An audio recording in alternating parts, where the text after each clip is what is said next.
What's going on, everybody? This is Over the Ropes. I'm Tyler. I'm Cortland. What's going on, buddy? What's up, man? And we got your Monday Night Raw review. And what a Monday Night Raw it was. This is a good one. This was a good Raw.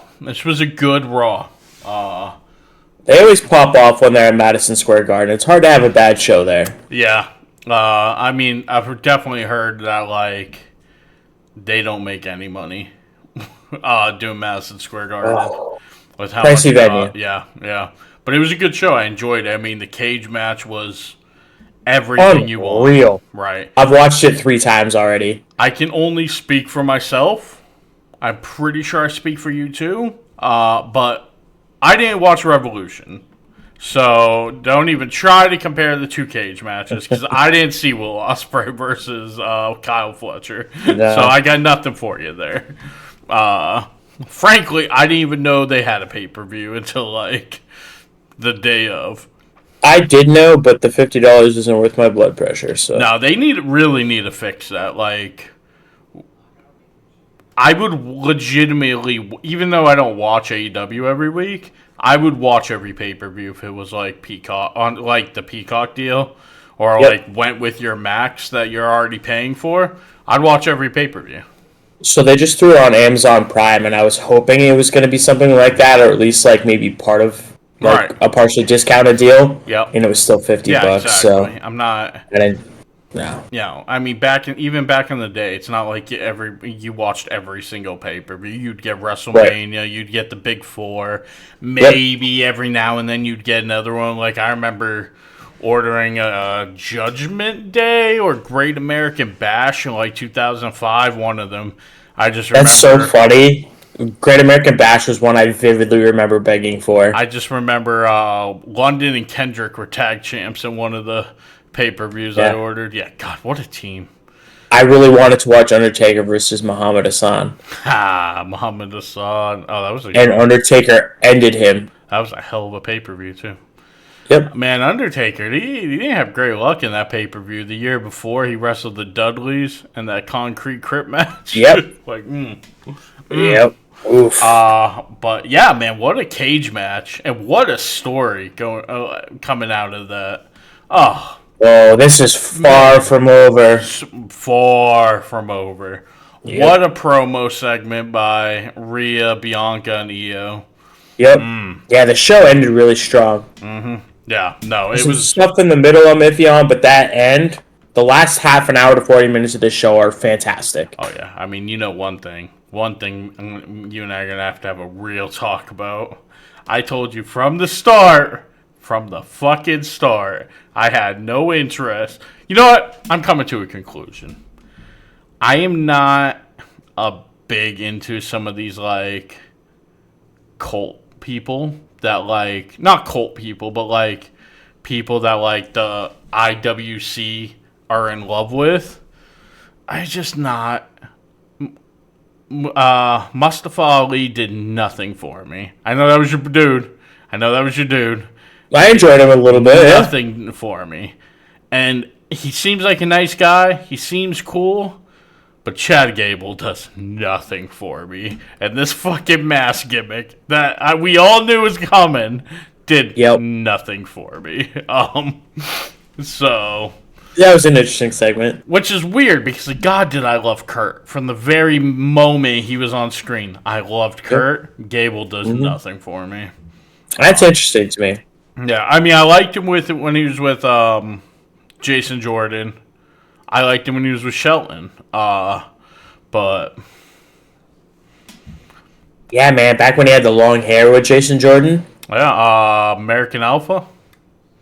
Yeah, that sounds right. Yeah. All right. So let's do this thing. Let's just jump straight into the show. Let's go. Show starts just the way we talk about we like it. Match, baby. Straight into the match. Straight into Yeet City. And Yeet City. And we get Jey Uso versus Grayson Waller. First off, I am so damn happy to get Grayson Waller on TV. Grayson Waller stan right here. Number 1 Grayson Waller stan, may I add. Well, really guy. So let's go. Number 2 behind Grayson Waller. There's no bigger stan than Grayson Waller than Grayson Waller. That's a good point. Yes. But I thought the match was really good, man. You got Theory kind of poking his head in and out of there whenever he could. Yeah, a lot of interference. You got the match ending with Jay super kicking. Or hold on, let's see here. He super kicks Grayson Waller, and then Theory's on the apron. He super kicks him off too. Yep. And then Waller gets up and eats the spear. Yeets that spear. Gets the win. Theory comes back in, attacks him for a minute. Jay gets back. Jay gets the upper hand. Waller comes back in. Jay takes them both out. And then Gunther comes in and chokes him the fuck out. Puts that boy to sleep. What'd you think of this first match? I like when we start with matches, like you said. I think it was good to get Jay a win. I thought the match might have been a little longer, a little more competitive. I hate that anytime Grayson got offense, it was because they were cheating, but it was fine. I was hoping for a little more development between Theory and Waller splitting up. There was absolutely none of that. I wrote right away, is tonight the night they break up? We got none of that. Theory and Waller aren't breaking up before Mania. No shot. You don't think so? No. I don't think there's time anymore. No, I think if anything, they're in some kind of like multi-man tag title match, and maybe that's where they break up. Like at WrestleMania, Waller like does something, Theory punches him out or something, you know. But yeah, no. I thought it was fine though. It was good to see Gunther do what he promised. He was right there. I would like to see more violence. Like, give us like 10 power bombs, just boom, boom, boom. You know, like really beat the shit out of him. Ragtag him, choke him out with his E-shirt. I think we'll get there, but as much as I love Waller, I'm fine with this match not being extremely competitive because last week I was complaining about Otis and Gunther being competitive. You know what? That's totally fair. Yeah. I would prefer both guys going into a world title match looking significantly stronger rather than having competitive matches against guys that are barely on the main card. So more of this and less of last week. I see what you mean. Right. Totally fair. I mean, this is a longer conversation that we're going to have later in the show, but I very much think, night 1 of WrestleMania needs to start with this match. Yep. Yeah. That's what I booked when we booked our show, and I'm sticking with it. I think you're right there. Night 1 needs to start with yeeting through the crowd. I like what they're doing to an extent. I think they need to go further with it. But you're right. We need more violence. But I don't think they've done what they need to be main event of Mania. So start that night off. Start the night off with this match. Hot, yep. yeeting into Mania. That's the way I would book it, and that's the way I think it should go. And then we get the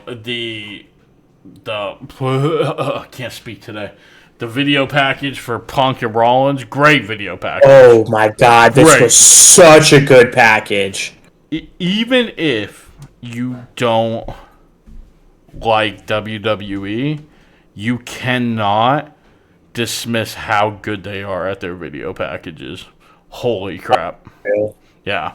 Really, really strong. Yeah. And then we get Jay in the back with the trainer's room, and Alpha Academy comes in and just... I love Otis. I'm an Otis guy. I mean, us big boys stick together. But get out of this. Just stop. Like, look that they're kind of they're riding this out. This is like 3 or 4 weeks in a row. Yeah. But they didn't even say anything. They were just like, "We got you. Yeah, we got you, man." That won't happen again.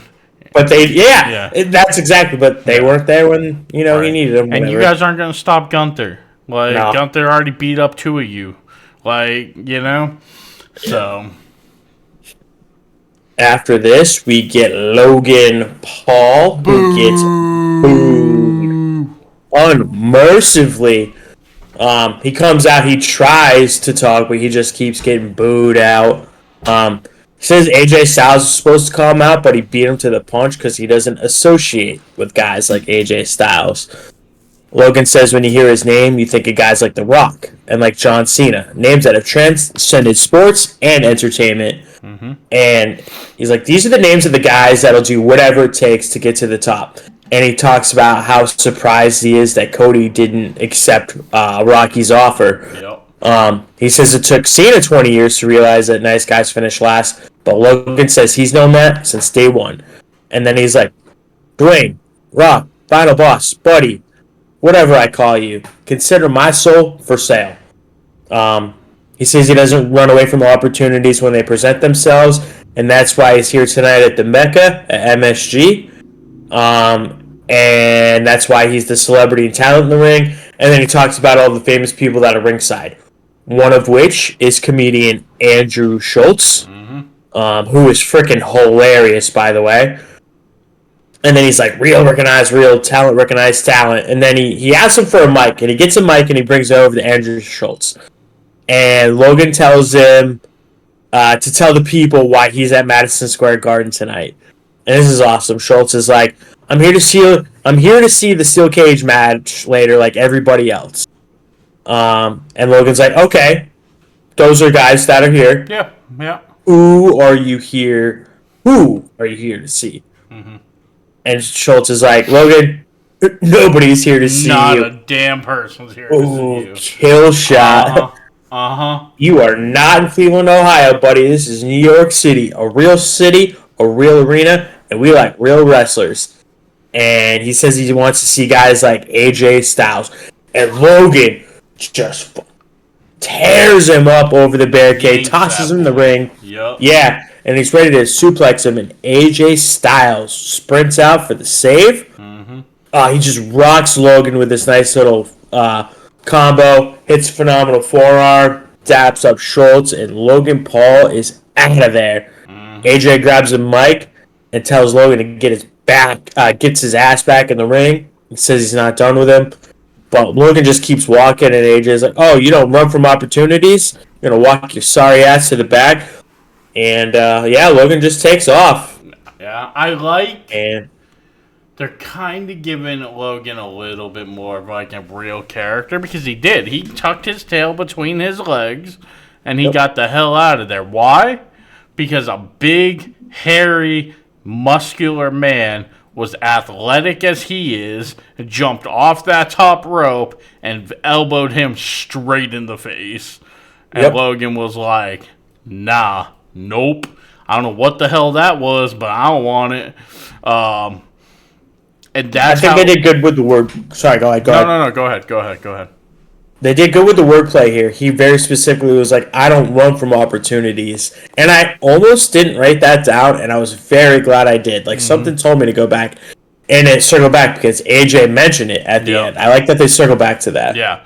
And, like, I do feel like they make Logan look a little too strong at times. He's athletic, and, like, he clearly wants to do this. So, like, they can't make him look just completely weak. But I feel like this shows, like, okay, I went in there with something I'm not used to. I'm fine to be in there with Rhea. He's tiny. I'm fine being in there with Cody and Roman because they're big and strong, but I can outdo them. He doesn't know what the hell to do when the dude's big and strong and as athletic as he is. You know? Right. So, I like that. I thought it was good. I am happy with Logan and AJ Mania. It seems like that's the direction we're headed at this point. I think it is. Both you and I talked about how much we were going to hate if it was Cena, how much we were going to hate if it was Punk. I've been so pissed if it was Cena or Punk. Couldn't really figure out where they were going with this. I don't think either one of us even knew AJ was healthy, so... Right. You know, so I think this was a good way to go. I'm wondering what the plan would have been if AJ wasn't. Yeah, that's a great question. I have no clue what we would have been doing with Logan. Yeah, but I think this is going to be a solid match, and I think AJ can do a lot with Logan. So I thought this segment was good. Yeah, I think that they're going to mesh really well together, and you can see, like, I know I was talking about I want to see AJ versus Braun for the forearm into the spear. Yeah. Can you imagine what's Hangman Page's move there? The little lariat, the cowboy shit. What's it called? Yeah. Buckshot When lariat. Logan does a buckshot lariat and AJ goes to the forearm, there's going to be something crazy like that where they go flying at each other, like the ricochet spot. It's going to happen. You know, Logan's going to want to do something crazy to get out of the Styles Clash, which is going to be dangerous as shit. So it's going to be... It's going to be a good one. It's going to be a good one. The segment was good. I like how, him and Schultz are very clearly buddies. I think they have a lot of same viewpoints politically. And I think that they feel, they've been on each other's podcasts and stuff. So I like the idea of Logan being like, oh, this is an easy way to make me look good. And Schultz being a fan being like, no, dude, I'm here for the cage match. And I'm here to see AJ. Like, who the hell's here to see you? Nobody, dude. Like, I love you, but, like, no. And Logan just can't handle it. He's like, nah. He was so pissed. I'm so pissed. So that was good. We get the recap of Rhea and IYO, which, again, I don't mind the recaps. I know people bitch and complain about them, but, like, not everybody watches Raw every week. Yep. So... just good to keep everyone updated. Yeah.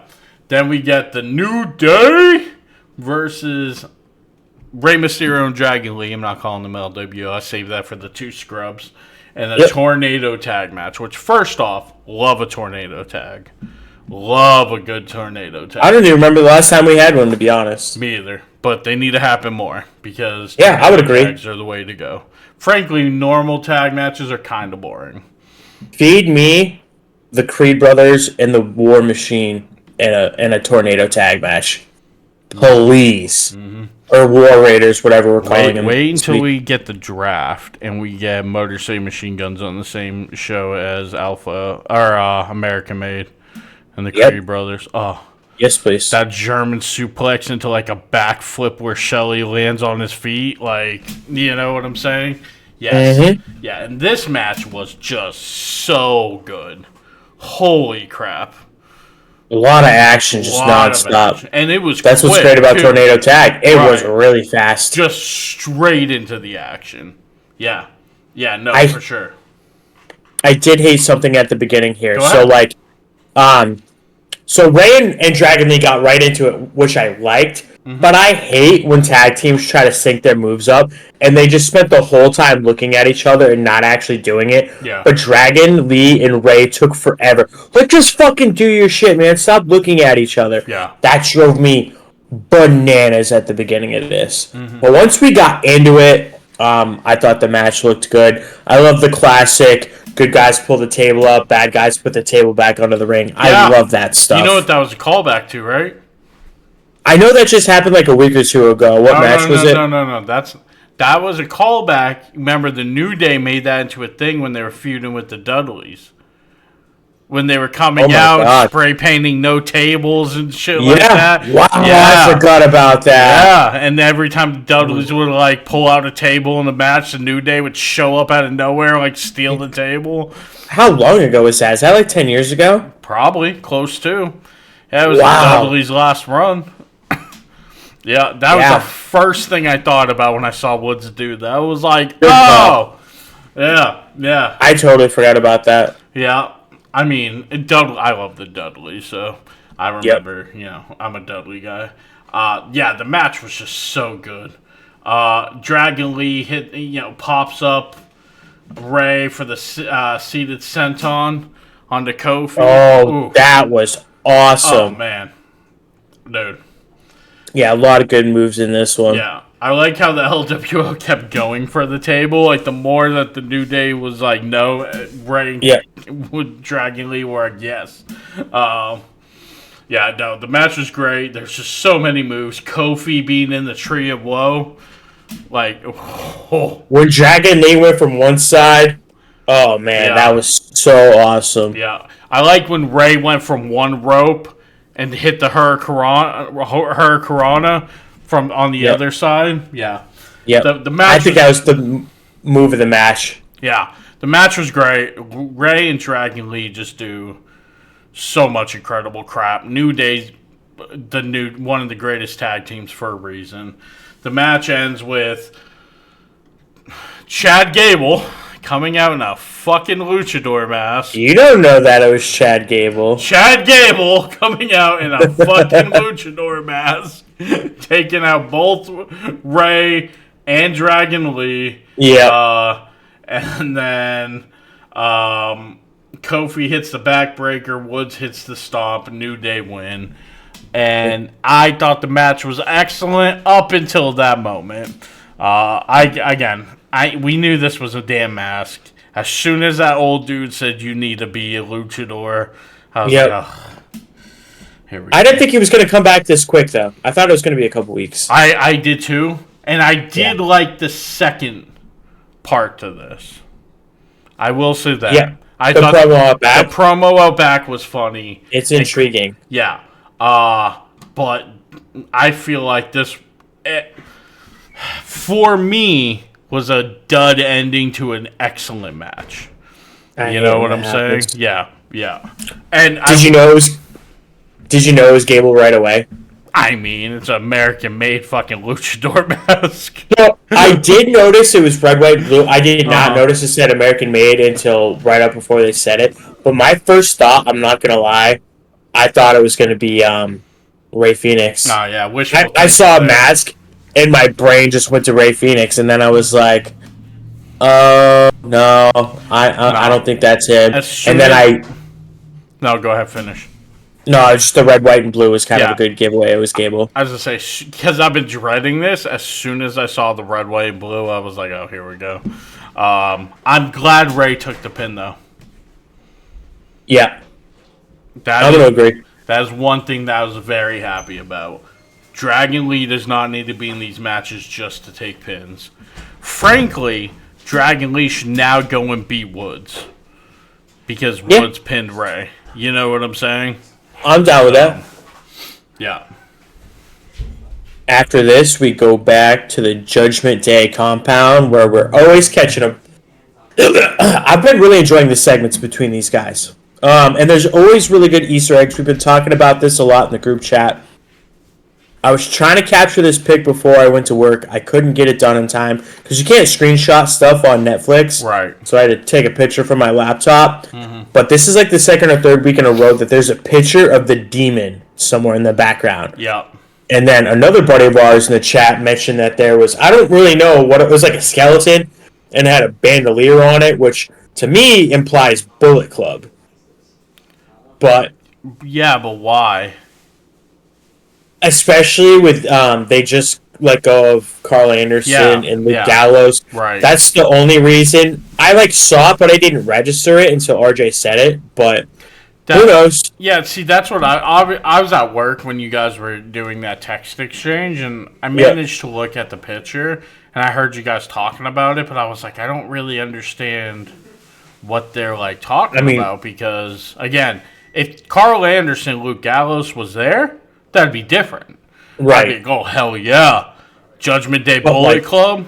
I mean, we got the Guerrillas of Destiny, but they're on SmackDown, and they're... That's exactly what I was just going to say. The Guerrillas of Destiny are tied up, and now AJ's doing this thing with Logan, so I was curious. Unless it's for a build, way later down the road. Yeah. I don't know, but Anderson and Gallows ain't coming back. They've been released 4 times. I know, man. They have been cut so many times. I love Triple H. I love him as a booker, but I would give him the finger so hard if he called me, and I was either one of them. Go F yourself, dude. You guys have cut us 12 times already. Yeah. Which is a shame because I love them. They're so good. Yeah. I'm not super into the this person didn't get what they should have got, as people do when people get released. But like Gallows and Anderson really got the short end of the stick in some of this. Yeah, and wasn't it injuries this time that derailed them? Yeah, Carl Anderson's been injured for. Yeah, that sucks. Yeah.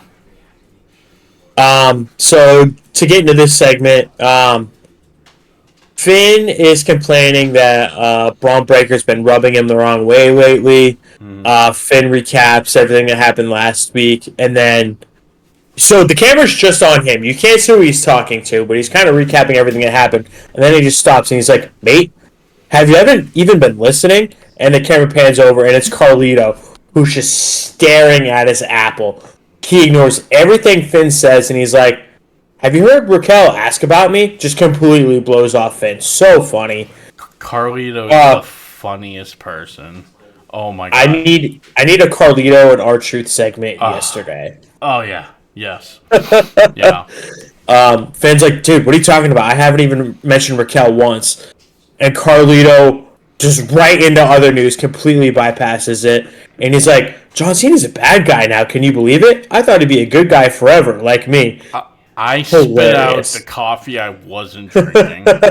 Like, oh my god. That killed me. I almost had a heart attack laughing so hard. Yeah, I stopped a lot in this. Because he was so serious, and he was so like, I just can't believe he became a bad guy. I thought we were going to be good guys for our whole career. It's like, dude, you've never been... He's been a bad guy his whole career. I know, you've been a good guy for like 10 minutes. I remember like one pay-per-view where he wrestled Randy Orton as the face. Like, what? Yeah, absolutely cracked me up. And his deadpan is so good. Yeah. So Dominic, Liv, and Raquel walk up and join them. Finn asks where they've been. Finn just sounds like an angry dad all the time. Dom says they were talking with Adam Pearce, and Finn's like, "Oh, so you didn't invite me?" Liv tells him to relax. She says they've handled everything already. She says for whatever reason, Bayley feels she's owed an Intercontinental title match. So tonight it's going to be Bayley versus Raquel for the #1 contender. Carlito's like, "That's cool." And he goes out for a fist bump. And Raquel just looks like so, like, put off by it. It's so funny. He's so smitten by her, and she's so disgusted by him. It's wonderful. Oh, man. Liv says Dom has more news for the group. And Finn's like, "Oh, great." Dom says he talked to Pierce about Braun Breaker, and Finn cuts him off, and he's like, "Oh, let me suff. You ain't got yourself a match." And Dom's like, "Actually, I got you a match, and it's for the Intercontinental title. Breaker already agreed to it. Pierce just needs you to go make it official." And Finn is like ecstatic. He hugs him. God. He walks off, and Liv's like, "Dom, why don't you just put yourself in the match?" And Dom says he believes in Finn. We're running out of time, but I feel like, it's got to blow up before Mania. Probably next week here. Do you think that they cost Finn the match, or how do you see this going down? The way that Dom said he believed in Finn, I was like, oh, something's going to happen. I don't know something's what, going down, but something's going to happen. And I just love how Finn, like, flips so quick. Like last week when he's like blaming Carlito and Dom for like getting beat up by Breaker, and Dom's like, "Dude, you're the one who had a chair and you ran away." Finn's like, "We just need to not point fingers at people," like, and just does this whole 180. Man, I feel like next week's gonna be a huge story beat when it comes to this. I don't know what's going to happen, though. And I don't know who this new member is going to be. There's going to be a new member. And I think... I was going to ask, thank you. I think for all accounts, most people think it should be Black. But it's not going to be. It's not going to be. They just moved Zelina to SmackDown. They're married. Like, they're not doing that. We talked about last week, give me Karrion Kross. Kross and Scarlett, yeah. Oh, man.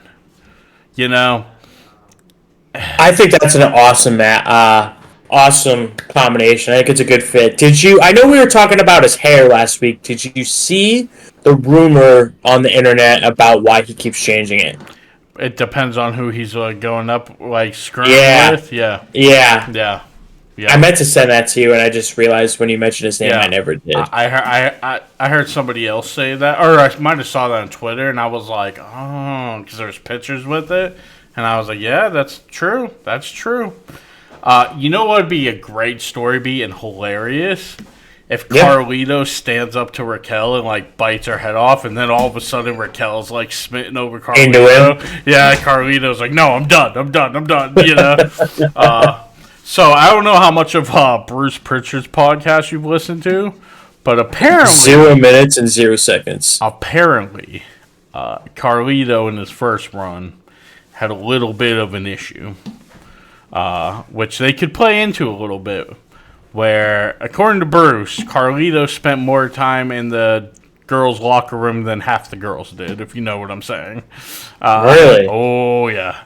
According to Bruce, Carlito knew a lot of the women wrestlers at that time very, very, very well. So, hey, my boy. So they could play into that. I mean, good-looking man. You know, that's always been his character. He's cool as heck. He's cool.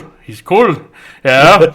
So, I loved Carlito. I always loved. Yeah, and I love these Judgment Day segments. I just cannot wait for this to boil over. It's always better when they do the clubhouse. I feel like they stopped doing that for a little bit after Priest and Rhea, and I felt like the Judgment Day went, woo! And now that they're doing the segments again, they're going right back up. Same thing with Bloodline. The best thing about the original Bloodline was the backstage stuff and their connection of all the members. They didn't do that with the new Bloodline, and nobody gave a crap. You know what I'm saying? That's a really good point. Yeah, these segments are really what make these factions you care about them so much. Because we would not care about Jimmy the way we do if he wasn't laying on the couch. I called the play. I called the play. My God. Yep. Talking about being quarterback. Yeah. I'm on the injured reserve. Roman looks at him. I'm off the injured reserve. Those segments used to kill me. And when Sammy was in the group, forget about it. Sammy was just trying to break everybody. Sammy trying to make everyone laugh. Yeah. The hero we need. True. I like that Sammy a lot more than this high horse stand on soapbox Sammy we got now. But go ahead with the next segment. I loved Sammy Uso. Yes. So next up, we have got, speaking of heroes, we've got Cody Rhodes, baby. So he comes out to the ring. We get the pyro again. We get a somewhat normal entrance from him, which I was happy to see. Mm-hmm. I misspoke Friday because I wrote the same note again tonight. I'm like, why the fuck are they chanting CM Punk? I turned the volume up really loud this time, and I realized they were chanting Cena sucks. That was my bad. I really thought they were chanting CM Punk. Right. Anywho, Cody says he is here on Raw because they are in the Cathedral of Entertainment. They're at the home base of WWE, the center of the pro wrestling universe, Madison Square Garden. He says his opponent John Cena is not here tonight. Cena allegedly told his inner circle he'll be in attendance next week on Monday Night Raw in Brussels, Belgium. And Cody's like, now I don't know if I like that, but apparently it was an easy decision. He says it was also an easy decision to swing at me after you kicked me in the nuts and you had backup. Mm-hmm. Cody says he doesn't begrudge a legend who has earned his right to call a shot. He doesn't begrudge Cena for his part-time schedule because Cena, even at part-time, is still better than most of these guys at full-time. He says what he does begrudge is Cena going on to social media and the crowd just takes over and they do the classic. I felt like it was 10 years ago all over again. Excuse me. We get the let's go Cena sucks. But what's funny, did you notice what was different about that? No. It always used to be let's go Cena was really high pitched because there's all the kids and the women, and then the Cena sucks is really deep. Yeah. it was completely even this time for the first time ever, and I was just like, "Oh, that's weird." Because man, I will never forget being in that Philadelphia crowd and just like the dudes my age were booing, but all the kids would just drown us out. Yeah.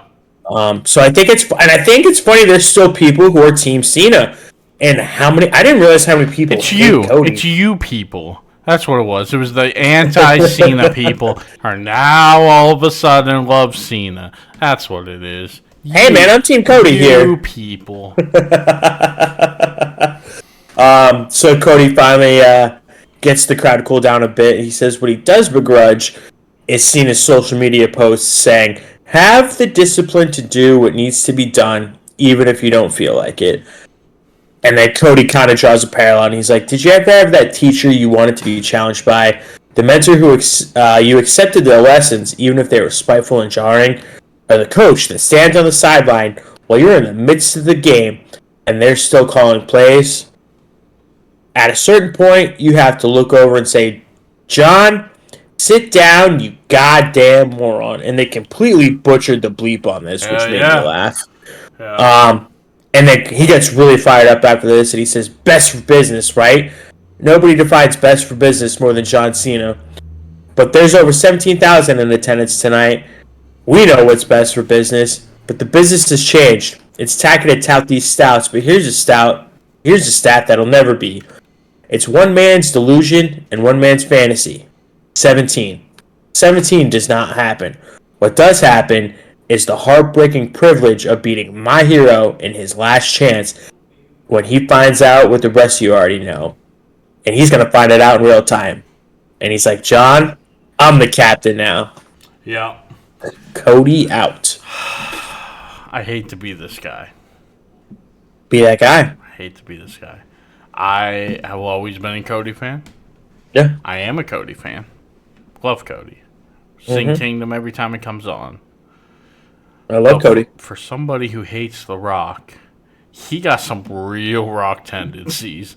This promo could have been a minute and a half.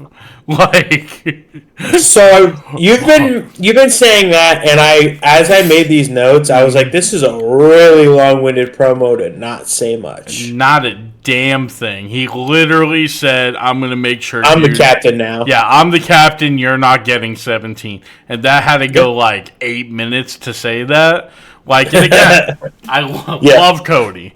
Love Cody. Yep. But Rock does the same thing. And it's sticking out because we're doing these notes, probably. But I'm like... This has totally changed how I watch wrestling. Yeah, and these long-winded promos to say not a damn thing, I'm like... Oh, my God. He's not here this week, but he's going to be here next week. That's going to be brutal. Cena and Cody? Oh, my God. Hey, lucky for you, it's on a Monday, so I got it. It's at 3 o'clock, too.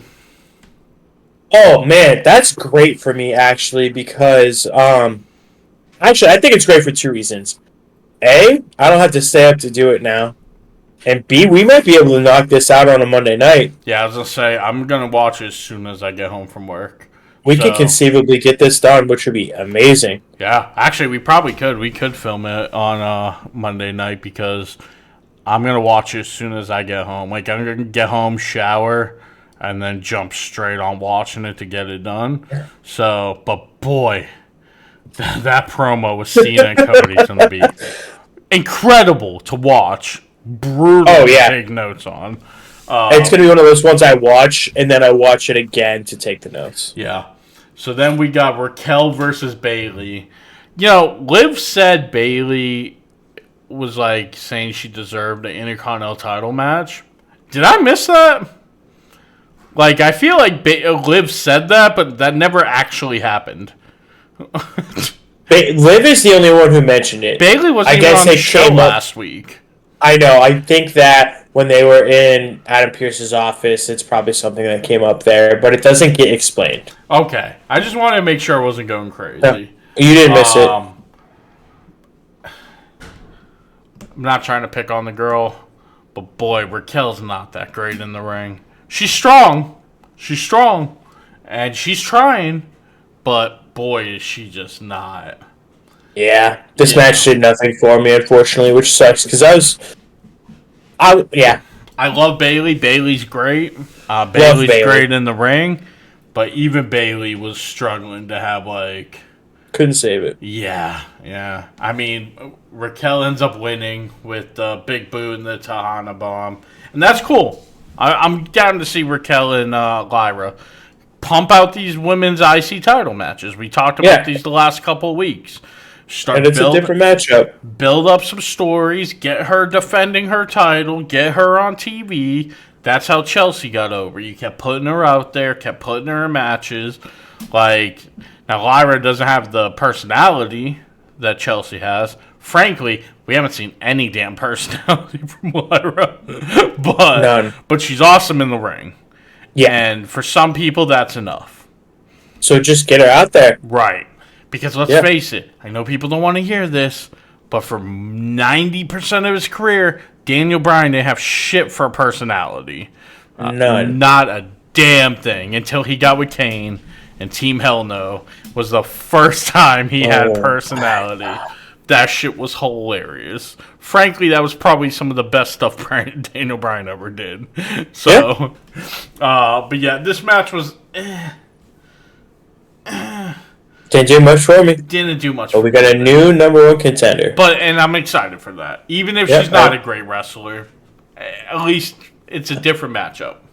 And I enjoy fresh matchups. It'll be fun to see Lyra against someone much bigger than her. Yep. So then we got Kathy and Chad Gable backstage. Dude, Kathy was going in on Gable. She was going in on him. You know what I'm just realizing? No Jackie Redmond all night, and I think this is the only time we saw Kathy Kelly. Well, I think Jackie does more of the interviews during the commercial breaks. Right, and I'm just realizing, again, I started even later than normal, and I wonder how much... Because when you watch on Netflix, at least for me, if I'm not live, I don't have to skip the commercials, it does it for me. So I wonder if it skipped anything for me. Yeah. Anywho, this is the only Kathy segment we got tonight, and man, is it an interesting one. Which is a shame, because we all love Kathy. But boy, did she go into Gable. So she says Gable made his triumphant return tonight, attacking Mysterio, Dragon Lee, and Luchador mask. Gable acts like he's surprised that she's accusing him of this. And it wasn't me. It's ridiculous of you to ask. Yeah, he's like, it wasn't me. What are you talking about? Kathy's like, Chad, come on. It was obviously you. Like, again, she went in on him. And, like, calls him out for having the same outfit and the same stature as the Masked Man. Gable says the security in Madison Square Garden is pathetic, and they should have hands on the guy immediately. He's acting like he's so worried for Ray and Dragon Lee. Like, how do they not have this guy? Like, and and Kathy says, like, this is his opportunity to come clean and be honest. And then just, like, perfect timing. Here comes security with the guy in the mask. And Gable's like, see? Wasn't me. New York City security, pathetic. Yeah, he goes, wow, I wonder who that was. And I've seen the speculation. Boy, do people just really want to get Ray Phoenix on TV. I know. But, like, it's just some poor dude that he hired to wear the mask, you know? It's not Phoenix. I mean, maybe it was as a, hey, we need somebody to do this real quick, but, like, it's not going to be part of a character. Correct. And boy, will that suck for him if it is, and they stick him with the LWO immediately. Oh my god. Oh no. And then we and we see Dom and Kaiser talking in the background. Yeah. Did you see that? When Io was making her way to the ring. This is the second time they've been in the back of something talking. This was a couple weeks ago too. And that's why I made a note of it. Yeah. Is Kaiser the new member? Well, I wonder if it has something to do with Penta. Because you remember Penta and Dom were pushing each other at the WrestleMania press conference. Oh, good call back. Kaiser is feuding with Penta. Yep. So, maybe it has something to do with Penta. they have that match that's going to be killer next week. Killer. And maybe Dom made some kind of agreement with Kaiser for with the IC title match. Yeah, you help me, I help you sort of situation, something like that. It'll be interesting. It could be good. That's a good thought. I didn't even think about the Penta connection. Mm-hmm. That's just I desperately want to see Dom and Penta. Desperately. That'd be an awesome Mania match. Yeah. It'd be incredible. Oh, talk about awesome segments. Yeah, these next two are absolutely fire. Mm-hmm. So after this, we get Michael Cole in the ring, and he calls out our new women's champion. And right away, it's only a matter of time before we hear Rhea Ripley's music. So Cole congratulates Io Sky on her title win. She asks how Io's feeling. Io says it's a dream to be standing in Madison Square Garden as a champion. She proved the impossible is possible, and just as she said, and she's over the moon to be champion headed into WrestleMania for the second year in a row. I'm sorry, she's what? She's headed into WrestleMania as the champion. She's what? As champion? Over the moon. To the moon! Trevor Lee. I forgot about it. Yeah. Oh, Trevor Lee. Man, I love Trevor Lee. Cole says that she's got her work cut out for her and introduces the challenger, who is Bianca Belair. Yep. Bianca also congratulates her, and she says even though they haven't always seen eye to eye, she's excited for them to face off at WrestleMania. Cole points out Bianca's involvement last week in the title match, and asks if it's fair to say if Bianca wasn't out there, would Rhea still be the champion right now? Bianca gets all defensive. She says, I got enough drama going on as it is. She says she was just out there to see who her opponent would be. She says she apologized to Rhea, and if Rhea thought she could put her hands on her and Bianca wasn't going to do anything about it, then Rhea doesn't know Bianca at all. And summon the devil. This is my brutality. And the crowd goes nuts. Erupts. I mean, so much more of a reaction than either of the other two. And she's heated as she makes her way out. She doesn't even wait to get into the ring. She's like, what was the reason? Mic in hand. Yeah. Yep, she's ready. Bianca's like, I won the chamber. That's the reason. Rhea's like, if you weren't going to intervene, what was your reason? Why were you out there? Bianca's like, I already answered. And Rhea's like, I don't need your excuses. She says, Rhea's like, if you were out there to help Io, she asked if she was out there to help Io because Bianca knew she can't beat Rhea. Mm-hmm.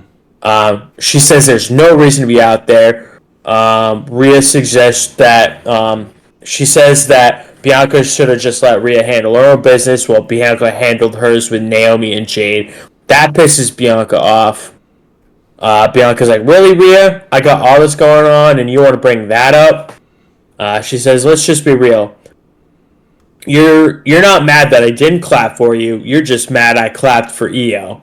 That don't sound crazy to you. She says the whole thing is a defense mechanism because Rhea knows she can't beat Io. And to be fair, she hasn't. Io kind of tries to intervene and separate them. Rhea just mush faces her and pushes her out of the way. Mm-hmm. Sorry, I lost my place here. So Rhea's like, you're just going to hide behind Io just like you hid behind Naomi and Jade. Mm-hmm. Bianca says, there's no more hiding now, so why don't you do something about it? And then Io tries to intervene again. Bianca mush faces Io again. And poor Io here. The disrespect from literally everybody, including Michael Cole. Just disrespected Io every second. Yeah. This was a little cringe, but Io pushes both of them. She pushes Rhea, slaps her, turns around, slaps Bianca. Mm-hmm. She's had enough. Yeah. And then she just kind of jumps around and pouts and screams and she says, I'm champion. I'm the champion. Yeah. I like that they all interacted, but I feel like Io was terribly overshadowed in this. Okay. And I feel like Rhea by far looks like. I mean, she's just so much more popular, I feel like, than the other two right now. I don't know. I just hated it for the champ. I feel like your champ needs to look more important. I'm glad she at least stood up for herself at the end and got the slaps in, but It depends. It depends. on what? If IYO comes into this match and wins, I think this is a good story beat. You two are underestimating me. You two are saying that I'm only champ because of your two's crap. Not one person's expecting me to win this. She goes in and wins this. Great I story. feel like she needs to win now. Yes. And if she loses it 2 Manias in a row, I'm going to feel so bad for her. Now here's the issue. They're running the same story twice. What do you mean? Because this is practically the exact same story they're running with Punk, Roman, and Seth. From a macro level, it's the same story. IYO has to win this match. Does Seth not have to win that match? Like, You think so? he has to. Like, I don't think he's going to win. Frankly, I don't. But he has to.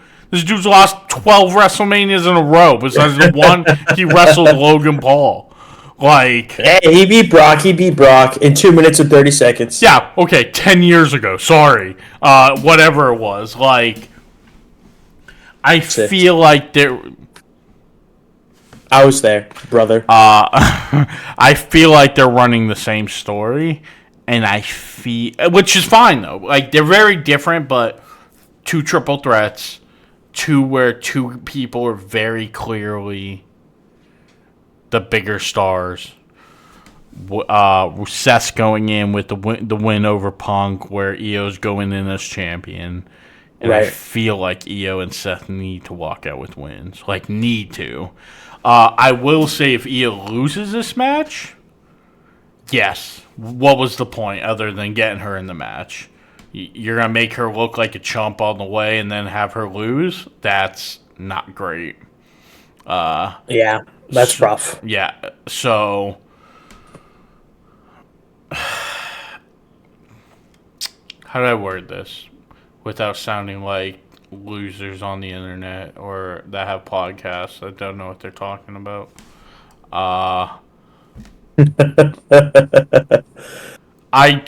I'm not saying confidently this is gonna happen, but as a fan and taking Triple H by his word, this needs to main event night one. Yeah. I don't know if it will, but it should. I don't know if it's got enough steam behind it. I mean, with Rhea's reaction, and frankly, the crowd was like, every single time IYO got pie-faced. Yeah. I mean, they have 3 big stars. What Triple H should do is when they make the triple threat for Seth and Roman and Punk, I'm stealing this from somebody else. Let me make this clear. Because I heard somebody else mention this, and I was like, ooh, good point. They should do a story beat where somehow Seth makes it where their match isn't the main event on purpose to spite Punk. You know what I'm saying? Oh, man, and then you get out of that being the main event. And as we talked about, Jay and them should not be the main event. So this should be main event of night one. And tell me that won't be a great story beat if Seth does some skeevy shit to make sure they're not main eventing just to spite Punk. I've already main evented. Hilarious. I've already main evented multiple times. Yep. Roman's main evented more than he will ever need again. You haven't main evented, and you're not main eventing this year. That's hilarious. Oh, yes. I like that. Because this really needs to main event. I feel like with the reactions they got, this showed that this should main event. I hope they can heat it up more in the coming weeks. Oh, but I mean, this was encouraging. This I was mean, encouraging. Yeah. Rhea and Bianca are going to kill each other. They're going to beat. And I mean, frankly, I feel like both triple threats are going to kind of go the same. And that's why, if Roman and Punk are going to be way too worried about each other. And Rhea and Bianca are going to be way too worried about each other. Way too worried about each other. But I think that's the way they should go. IYO should come out of this as a winner. Build up this rivalry with Rhea and Bianca. That neither one of them got the win because they were too focused on each other. Next year's WrestleMania, Rhea and Bianca. Long-term storytelling. Right. Yep. And in the meantime, you get Bianca and Jade because guess what? Bianca, if she didn't have something to do with it, she's about She knew about it, yeah. She's about to be on Naomi's side. Did you ever see that video? That you said when it was? No, the link won't work. Okay, so it's essentially like a live, and it's just Bianca flipping off people, saying you thought I had something to do with Jade, and she's just jumping up and down, flipping people off, and being over the top about it. I told you I had nothing to do with it. I told you. She 100% is about to be healed. Definitely did. She's kind of healing this, Oh, big time. Yeah, she's not dancing in her entrance anymore. She's totally turned. The crowd's too much on Rhea's side. Oh, and she's kind of full of crap. I was only out there to watch the match, even though I was oh, she's completely practically yanking IYO in the ring just to make sure she, and she's so defensive with everything now. So defensive. Who was it? Somebody said something. Somebody on Raw said something about Bianca. Did you see this? On Twitter, one of the wrestlers said something about Bianca. Kofi. Kofi said Bianca was ungrateful after the Naomi segment on SmackDown. And Kofi tweeted that Bianca was ungrateful, backing up Naomi. And Bianca's response was, "You're lucky my husband's not on Raw." Does that say good guy response? Nope. No. Not even a little. Not even a little. What a segment. What a way to start this story off to say we're doing a triple threat. That gave me everything I needed to be all right, this is going to be good. Now, let's see where we go. Just as long as IYO doesn't get lost in the shuffle, I'm cool with it. Now we have the cage match. Oh, man, this was great. You know how Roman and Brock's, 3 WrestleManias, the story was spam finisher, spam finisher, spam finisher? Yep. Spam finisher. Second half of this match. Spam finisher. They were doing each other's finishers. Yep. So this match, to me, gets broken into two. The first half of the match is all about the brawling, and they don't care about winning the match. The whole first half of this match, there's no pins. The door's open, and they don't even bat an eyelash at it. They just care about inflicting damage. And you're right, Tyler. The second half of this match, they're just holding the right trigger and the triangle button, dude. There was a little part where Seth essentially was go ahead, walk out of the cage, be a pussy. Yeah. Go ahead. Yeah, go ahead. Yeah. And they're flipping each other off. And they missed both of those again. Yeah. Flipping each other off. Neither one of them gave a shit about winning this match. No, this is about doing damage. They just wanted to hurt and abuse each other. And listen, this is what makes Punk so great. And this is what makes Seth and Roman so great. This is what telling a story in the ring is. Yep. I hate to do it. I hate to do the tribalism thing. But what AEW does is not storytelling in the ring. This is storytelling in the ring. These two hate each other so much. Neither one gave a shit about winning the match. They just wanted to abuse the other person. And that is exactly what they did. And then we get the super stomp, as I like to call it. Oh, my Lord. The super stomp. and Roman comes out of nowhere and yanks Seth's ass out of that cage. So Seth does a super stomp from the corner where the cage exit is. So he hits the stomp, and he sits in the corner, kind of in front of the bottom two buckles. And the camera work here is epic.